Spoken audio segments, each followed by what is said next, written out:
말씀의 제목을 읽어봅시다. 시작. 성령 충만의 역사. 성령 충만은 어떻게 나타나는가? 성령의 충만의 역사는 또한 어떻게 보여지는가? 어떤 때에 일어나는가? 우리가 이것을 함께 나누기 원합니다. 교회가 성령이 없으면, 성령의 역사가 없으면 그 교회는 죽은 교회입니다. 성령의 감동이 없고 말씀 앞에 도전함이 없고 삶에 도전되어서 삶의 변화가 없고 회개가 없고 죽은 교회죠. 성도도 마찬가지입니다. 성도가 말씀 앞에 도전되어지고 회개하고 돌이키고 자기 삶을 날마다 깎아서 하나님 앞에 쳐서 복종케 하고 새롭게 함이 없다면 죽은 성도입니다. 제가 계속 말씀을 나누지만 지금 여러분에게 완전한 것들을 바라는 것이 아니고 우리가 마음을 다하여 힘을 다하여 뜻을 다하여 주 너의 하나님을 사랑하라는 그 자리에 이르도록 지금 달려가야 된다라는 거죠. 지금 우리는 경기 중입니다. 무슨 경기입니까? 믿음의 경기를 하고 있습니다. 어떻게 해야 합니까? 인내로서 해야 합니다. 인내로서 믿음의 경주를 경주하고 있습니다. 우리의 인생에 살아가는 이 여정이 앞으로도 많이 남아 있습니다. 우리가 믿음으로 구원의 소망을 가졌지만 지금 구원의 그 자리에 들어간 것이 아니다. 우리가 소망을 가졌다. 그래서 그 믿음의 자리에 들어갈 때까지 어떻게 하냐? 그 구원의 자리에 들어갈 때까지 어떻게 하느냐? 이 믿음을 지키고 인내로서 이 경주를 경주해야 될 줄 믿습니다. 오늘 이 성령의 충만한 역사를 깨달아 알게 되므로 삶의 도전이 되어지고 자기를 위해 사는 삶을 내려놓고 점점 더 주님 앞으로 가까이 가시기를 주 이름으로 축원합니다. 본문 말씀 사도행전 10장 34절에 베드로가 입을 열어 이르되 내가 참으로 하나님은 사람의 외모를 취하지 아니하시고 했습니다. 왜 외모를 취하지 않느냐 이 얘기를 하느냐?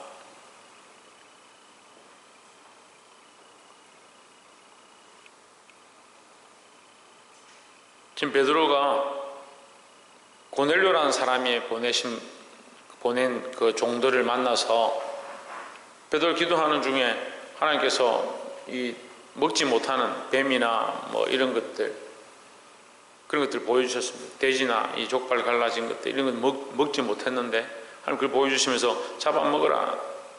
그게 못 먹겠습니다. 저는 어렸을 때부터 이런 부정한 것들 먹지 않았습니다. 못 먹겠다 했는데 하나님께서 계속 먹어라 이렇게 환상을 보여주셨습니다. 깨고 나서 보니까 고넬료가 보낸 그 종들이 와서 찾는다는 거죠. 그래서 만나보니까 이게 바다를 건너왔다는 거예요. 바다를 건너서 베드로를 만나러 왔다. 사실 베드로를 만나러 온 게 아니라 말씀을 들으러 왔고 결국 누구를 만나러? 하나님 만나고 그리스도를 만나러 왔다라는 거죠. 예, 그것을 보고 그들의 열심을 보고 베드로가 이것이 어찌미냐 성령께서 그들을 그 이방인들도 만나게 하시는 그런 은혜가 있구나 해서 건너가서 그들의 집회에 참여합니다. 베드로가 입을 열어서 이제 강단에 서서 이 말씀을 전하기 시작하는 거죠. 내가 참으로 하나님은 사람의 외모를 보지 아니하시고 했습니다.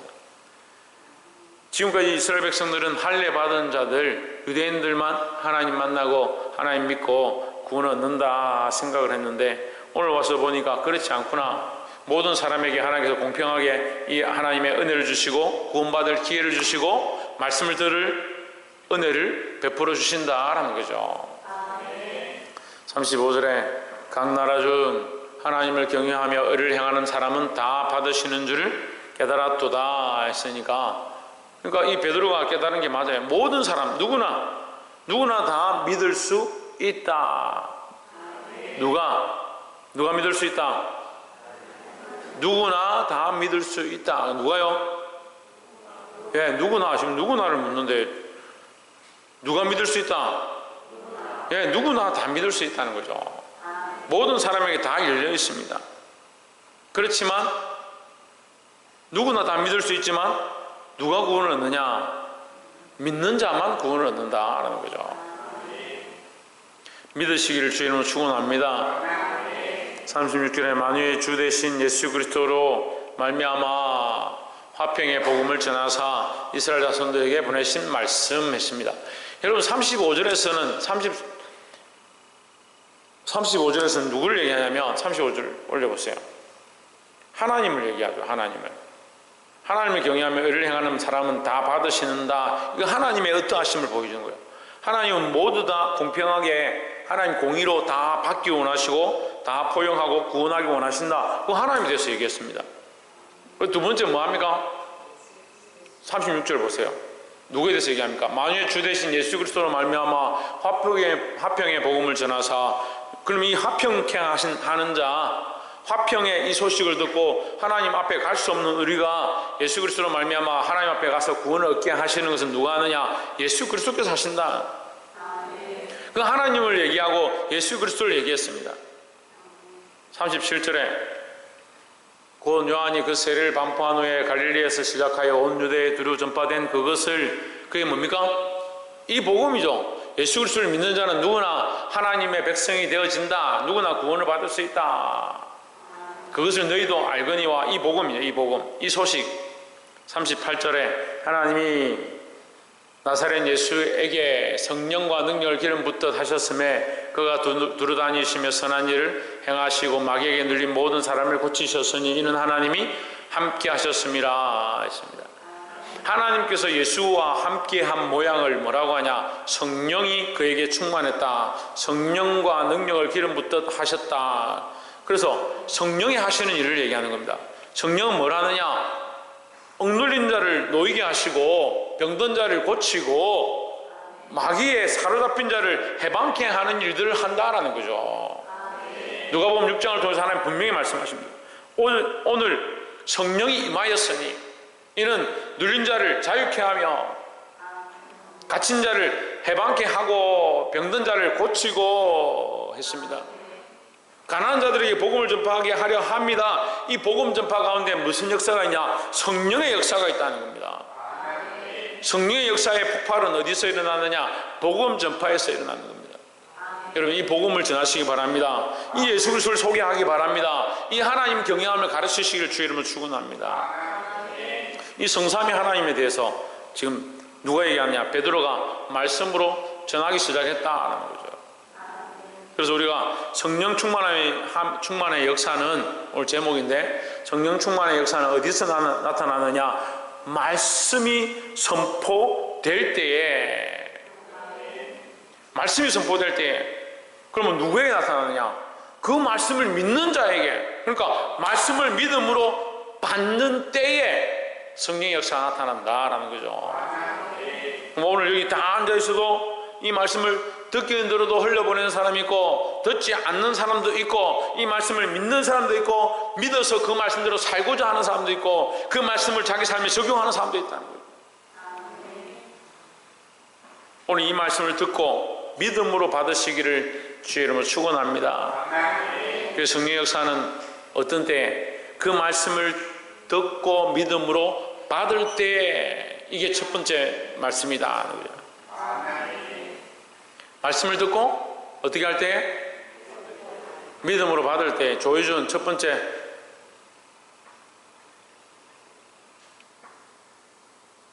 유지우 첫 번째. 홍진우 첫 번째. 박이사 첫 번째. 그렇지. 말씀을 듣고 뭐요? 믿음으로 받을 때에 이 말씀을 듣고 믿음으로 받을 때 누구를 높이느냐? 하나님의 하신 일을 높이고 누구를 만나게 되느냐? 예수 그리스도를 만나고 뭘 경험하게 되느냐? 성령의 역사를 경험하게 된다는 거죠. 그 말씀 속에 있다는 거예요. 그래서 오늘 이 말씀을 듣고 깨닫는 여러분, 깨닫게 하심이 성령의 역사입니다. 찔리는 여러분, 찔리는 역사가 성령의 역사입니다. 들리는 여러분, 들리는 것이 성령의 역사입니다. 그것을 아멘하고 믿음으로 받으시는 이 성령의 충만함의 역사를 경험하기를 주의 이름으로 축원합니다. 39절에 우리는 유대인의 땅과 예루살렘에서 그 행하신 모든 일의 증인이라 그를 저희가 나무에 달아 죽였으나 했습니다. 예수 그리스도 십자가의 죽으심을 얘기하죠. 그 죽으심과 그 예수님이 생전에 하신 그 공생의 삶이 우리는 보았다. 우리는 증인이다. 40절에 하나님이 사흘 만에 다시 살리사 나타내시네 했습니다. 자, 이 정인들은 뭘까지 정언하느냐? 예수 그리스도의 부활까지 정언한다는 거죠. 우리도 뭡니까? 예수 그리스도의 부활의 정인입니다. 예수 그리스도를 믿습니다. 구원을 믿습니다. 천국을 믿습니다. 우리가 다시 살아나서 천국에 올라갈 것을 믿습니다. 그 구원의 즐거움을 누릴 것들을 믿습니다 하는데 나는 부활을 안 믿습니다. 말이 안 되잖아요. 내가 믿고 있는 것은 내가 죽어도 땅에 묻혀도 주님 오실 때 다시 살아날 것들을 믿는 것인데 뭘 믿느냐? 부활을 믿는 거죠. 예수 그리스도의 이 부활하심을 내가 믿고 나도 부활할 줄 믿는 것, 그러니까 우리는 뭐의 정인이다? 이 부활에 대하여 정인이다. 예수님이 하신 일과 십자가에 죽으신 일과 다시 부활하신 일에 대하여 믿는 믿음의 사람들이 정인이다 라는 거죠. 또한 구원받을 것에 대한 것도 우리가 믿으니까 믿음의 사람으로서 이것을 정언해야 된다라는 겁니다. 41절에 모든 백성에게 하신 것이 아니요 오직 미리 택하신 정인 곧 죽은 자 가운데서 일어나신 후 모시고 음식을 먹은 우리에게 하신 것이라. 12 제자들을 얘기하는 겁니다. 41절에 우리를 명하사 백성에게 전도하되 하나님이 산자와 죽은 자의 재판장으로 정하신 자가 곧 이 사람인 것을 증거하게 하셨고 했습니다. 살아있는 자와 죽은 자의 재판장이다. 왜 살아있는 자와 죽은 자의 재판장이냐? 그가 죽으셨다 살아나셨기 때문에 죽은 자도 반드시 살게 될 것이고 살아있는 자도 반드시 재판을 받게 될 것이다. 여기 재판이라는 게 세상의 재판을 얘기하는 것이 아니라 하나님 앞에 심판받게 된다. 우리가 지금 말하는 것, 행동하는 것, 우리가 내 마음에 품은 것,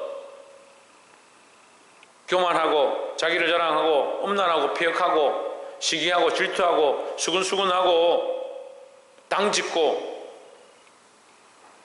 불순종하는 이 모든 것들에 대해서 반드시 하나님 앞에 가면 그 보좌 앞에서 우리가 심판을 받게 된다는 거죠. 그러니까 우리가 두려워해야 하고 빨리 깨닫는 대로 회개하고 돌이켜야 될 줄 믿습니다. 43절에 그에 대하여 모든 선지자도 증언하되 그를 믿는 사람들이 다 그의 이름을 힘입어 죄사함을 받는다 하였느니라 했습니다. 그의 이름이 무슨 이름입니까? 그렇죠. 예수 그리스도의 이름이죠. 예수 그리스도의 이름을 힘입어 뭐 한다? 죄사함을 받는다. 죄사함을 받으니까 우리에게 뭐가 없습니까? 정죄함이 없다는 거죠. 그러니까 우리가 빨리 깨닫고 회개하고 돌이키는 것이 필요하다는 거죠. 하나님께서 우리를 죄를 씻어서 이 구원의 자리에 이르고 축복의 자리에 이르고 하나님 나라의 유업의 자리에 이르게 하실 줄 믿습니다. 그리고 죄사함에 대한 건 세상에 어느 종교도 없어요. 우리가 믿는 예수 그리스도를 종교다 하는데 종교가 아닙니다. 이 구원의 유일한 방편입니다. 우리가 구원받을 수 있는 유일한 복음입니다. 다른 방법이 없습니다. 다른 길이 없습니다. 다른 것들은 사람들이 자기를 위해서 만들었지만 이것은 사람이 만든 것이 아니라 하나님께서 우리에게 허락하신 은혜의 통로다라는 거죠. 44절에 베드로가 이 말할 때 성령이 말씀 듣는 모든 사람에게 내려오시니 했습니다. 그래서 제가 첫 번째 얘기했죠. 뭘 들을 때? 말씀을 들을 때. 어떻게 들을 때? 믿음으로 들을 때. 하나님 말씀을 믿음으로 들을 때 역사가 나타난다라는 거죠. 무슨 역사가? 성령 충만함의 역사가 나타난다.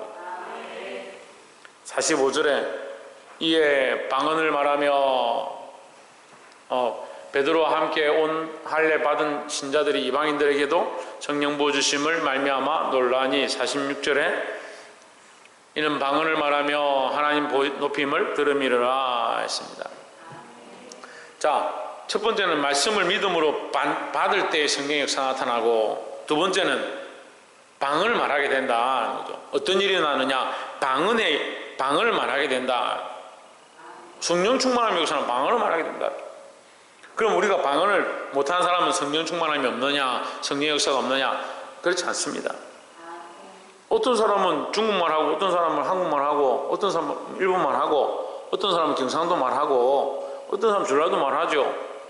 자기 스타일대로 하는 거고 자기 은사대로 하는 거죠. 어떤 사람은 은혜 충만해서 교회를 떠나지 않냐고 교회 봉사하고 항상 교회에서 청소하고 섬기는 것들을 하고, 어떤 사람은 교회 차량으로 봉사하고, 어떤 사람은 음식으로 봉사하고, 어떤 사람은 몸이 불편해서 그렇게 못하지만 자나깨나 교회를 위해 기도하고, 어떤 사람은 아무것도 못하는데 말을 잘해서 만나는 사람마다 이 복음을 전달하고 하나님 나라를 가르치고 예수 믿게 하는, 이 말씀 앞에 굴복하게 하는 그런 권세가 있다. 이 각자 은사에 따라서 하는 거죠. 근데 방언을 말한다, 이것은 뭘 말하냐면, 방언은 어떠한 말을 말하는 것이 아니고 사람들이 알아듣지 못한다. 방언이란 말은 사람들이 알아듣지 못한다. 누가 알아듣습니까? 하나님 알아듣죠. 그럼 방언의 의미는 뭐요? 하나님과의 은밀한 대화다. 그럼 우리가 속으로 하나님 앞에 은밀하게 기도하면 그것도 방언의 모양인 거죠. 그걸 방언이라 할 수 없지만 어쨌든 방언의 형식은 뭐다? 하나님과의 은밀한 대화다. 내가 아무 말도 하지 않든, 내가 이렇게 하든 랄랄랄라 하든 무슨 상관이냐는 거죠. 근데 사람들은 뭘 주목합니까? 저 사람이 랄랄랄라 하냐, 룰루루루 하냐, 까불이까불이 하느냐, 그 말이 어떠한지가 중요한 줄 착각하는 겁니다. 그게 중요한 게 아니라 하나님과의 은밀한 대화, 세상이 이해하지 못하고 세상이 듣지 못하고 세상이 알아들을 수 없는 것으로 우리는 하나님과 은밀하게 대화하고 있는 그것을 방언이라 말한다라는 거죠. 그래서 이 방언은 하나님의 뜻을 깨닫게 하는 겁니다. 하나님 뜻을 깨닫게 한다. 그러니까 우리가 말씀을 통해서도 하나님 뜻을 깨닫죠. 방언을 통해서도 하나님 뜻을 깨닫죠. 예언을 통해서도 하나님 뜻을 깨닫습니다. 목적이 뭐냐? 하나님 뜻을 깨닫는 거예요. 하나님 뜻을. 근데 인간들은 자꾸 어떻게 해요? 자기 뜻을 보려고 하는 거예요. 자기 뜻을.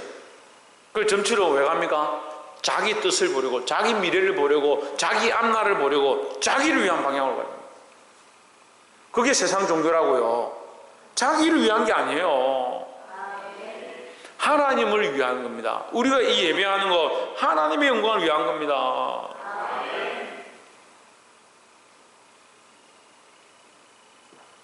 제가 왜 참된 교회, 지금 시대가 악해지니까요, 교회들도 세상 종교하고 비슷해져 가는데, 참된 교회는 뭘 해야 되냐? 자기를 위한 것들을 내려놓고 하나님을 위한 것들을 시작해야 되는 겁니다. 자, 세 번째는, 두 번째 얘기했죠? 네, 지난주는 두 번째를 얘기 안 했다더라고. 두 번째를 제가 정말 강조를 했는데 두 번째라는 말을 안 했다더라고. 세 번째는, 두 번째는 방언을 말하게 된다. 방언이 뭐다고요? 하나님과의 은밀한 대화다. 나와 하나님과의 은밀한 대화다. 뭐 사람들이 알아듣든 못 알아듣든 무슨 상관이냐? 내가 하나님과 깊은 대화를 하면 된다는 거죠. 그 성령의 역사가 나타나면 특별히 하나님과의 더 깊은 대화 가운데 들어가게 된다는 거죠. 심지어는 찬양 가운데도 방언을 하는 거예요. 찬양 가운데도. 저는 이제 그런 경험들을 많이 했습니다. 찬양의 곡조와 상관없이 그냥 찬양 속에서 내가 부르고 싶은 대로 막 자유롭게 성령의 역사하심을 따라 막 부르는 거예요. 그렇게 하면 하나님만 바라보게 되는 그런 은혜가 나타난다. 세 번째는 하나님을 높이게 된다는 거예요. 이 사람이 성령 충만을 받았느냐 안 받았느냐, 그걸 어떻게 보느냐, 그걸 어떻게 아느냐. 방언을 말하면 이 사람 성령 충만하구나, 그건 사람들이 보는 거죠. 사람이 보는 거죠. 방언을 말해도 하나님과의 은밀한 대화가 없으면 여러분, 방언을 말해도 하나님과 은밀한 연결이 없으면, 제가 어떻게 보다 보니까 유튜브에 이게 포르쉐인가 람보르기니인가 굉장히 비싼 이 차를 중국에서 만들었어요. 만드는데 사람들이 막 사진을 찍고 멋있다고 이렇게 하는데, 나중에 그 안에 있는 그 운전수가, 이제 운전하는 사람이 차문을 여니까 발로 이렇게 가는 거예요. 무슨 말인지 이해가 되세요? 밖에는 람보르기니여서 사람들이 막 사진을 찍고 야 멋있다 이렇게 하는데, 그 안에 앉은 사람이 어떻게 하냐면 발로 이렇게 차를 밀어가는 거예요. 가짜인 거죠. 껍데기만 이렇게 차를 만드는 거예요. 방언을 아무리 화려하게 멋있게 하면 뭐합니까? 하나님과 은밀한 대화가 없으면 그게 방언이 아닌 거죠. 반대로 화려한 말들이 없고 방언을 하는 이 미사어가 없는데 하나님과 은밀한 대화가 굉장히 깊다. 오히려 그게 낫죠. 둘 다 버리지 말아야 하지만 둘 다 우리가 방언도 사모하고 방언의 형식도 사모하고 하나님과의 은밀한 것도 사모해야 하지만 이 방언의 목적은 하나님 뜻을 깨닫는 것이다. 그럼 성령이 오시면 뭘 하느냐? 하나님 뜻을 깨닫게 하는 거죠. 우리를 방언을 통해서 하나님과 은밀한 대화를 가지게 하는 것이 성령의 역사다라는 거죠. 세 번째는 그러면 이 정말 성령 충만한가 가짜인가 어떻게 하느냐? 하나님 높임을 들음이르라 했습니다. 우리가 듣게 되는 거, 우리가 보게 되는 거 반드시 있는데 뭐냐? 하나님을 높이게 된다. 그게 세 번째가 그거예요. 이게 정말 성령 충만함의 역사인지를 어떻게 분별하느냐? 하나님을 높이는가, 사람을 높이는가. 어떤 데 가면요, 부흥 강사를 정말 높이고 막 박수를 치고, 자, 여러분 박수 치십시오. 막 박수. 박수도 치는 것도 나쁘진 않습니다. 하지만 우리의 높임의 대상, 우리의 찬양의 대상은 누구냐? 하나님이죠. 그럼 제가 이제 여기서 세상 종교와 다른 걸 얘기해 드릴게요. 세상 종교는요, 신들을 섬기는 것처럼 하고 세상에 그들 앞에 가서 무릎 꿇고 재물을 바치고 하는 것처럼 보이지만 결국 왜 하느냐? 자기를 위해서 하는 거예요. 거기 재물을 바치고 점을 치고 돈을 갖다 내고 그렇게 하면 결국 뭐요? 자기가 복 받는다 생각하는 거죠. 성령 충만함을 입으면요, 복 받는 데 관심이 없어요. 성령 충만 자체가 복이에요. 하나님의 말씀을 깨닫는 것 자체가 복이라고요. 하나님과의 은밀한 대화가 연결되어 있고 하나님 앞에 기도할 수 있는 이것 자체가 복이라고요. 그러니까 이 가치관을 지금 계속 이해를 못 하더라고요. 주님 곁으로 날 이끄소서 내 모든 것 다 드리니 했습니다. 내 모든 것 다 드리고 내 모든 것이 되신다. 누가? 예수 그리스도가 내 모든 것 되시는데 자기를 위해서 예배하는 것, 자기의 복을 위하여 살아가는 것, 자식들이 잘 되기를 바라보는 것, 그게 목적이 되면 안 되죠. 그게 종교입니다. 종교입니다. 오늘날 교회들이 타락하니까 종교가 되어갑니다. 복 받기를 바라고 교회 오면 사람들이 뭐 팔아주고 장사해주고 그러니까 가게가 잘 되니까 교회 가자. 사람들하고 친밀한 친목을 하기 위해서 교회를 가자. 제가 말씀드리는 건요, 이거 필요 없지는 않습니다. 이렇게 되면 좋지요. 하지만 그것이 목적이 아닙니다. 하나님 높이는 것이 참 교회의 모습이고 참 성령 충만함을 입은 사람들은 하나님 높이는 일들을 하는 거예요. 우리의 목적은 철저하게 하나님 높이고 철저하게 예수 그리스도를 높이고 철저하게 성령의 역사하심을 사모하는 것이기 때문에 종교가 아니다라는 거죠. 그래서 사람을 위한 게 아니다. 종교는 여러분 백과사전 찾아보세요. 결국 사람들이 위안을 얻기 위하여 위로를 받기 위해서 믿는 것이다, 만든 것이다. 종교나 맞지? 그게 종교예요. 근데 이건 그렇지 않습니다. 우리가 믿고 있는 예수 그리스도는 하나님께서 보내셔서 우리에게 찾아오셨습니다. 우리를 위하여 죽으셨습니다. 우리를 위하여 부활하셨습니다. 우리에게 구원의 소망을 주셨습니다. 우리가 이것을 믿을 때 성령 충만할 줄 믿습니다. 그래서 종교가 아니죠. 이게 우리를 위한 게 아니라 우리가 하나님을 위한 예배, 하나님을 높이는 것으로 나아갈 수밖에 없다는 거예요. 이미 하나님 우리를 위하여 하셨다는 거예요. 이미 우리를 위하여 1만 달란트 빚지게 하셨고 그 하늘의 소망을 가지게 하셨습니다. 네, 빚지게 하는 게 탕감받았다. 네, 탕감받았으니까 이 구원의 생명이 빚어진 거죠. 우리는 구원을 받았으니까 이 생명이 내 생명이 아니고 이제 하나님 은혜로 살아가니까 할렐루야. 말씀을 맺겠습니다. 성령 충만의 역사에 우리가 세 가지를 봐야 된다 했는데 첫 번째는 말씀을 믿음으로 받을 때 언제 나타나느냐? 말씀을 믿음으로 받을 때 나타난다. 또한 두 번째는 어떤 일들이 일어나느냐?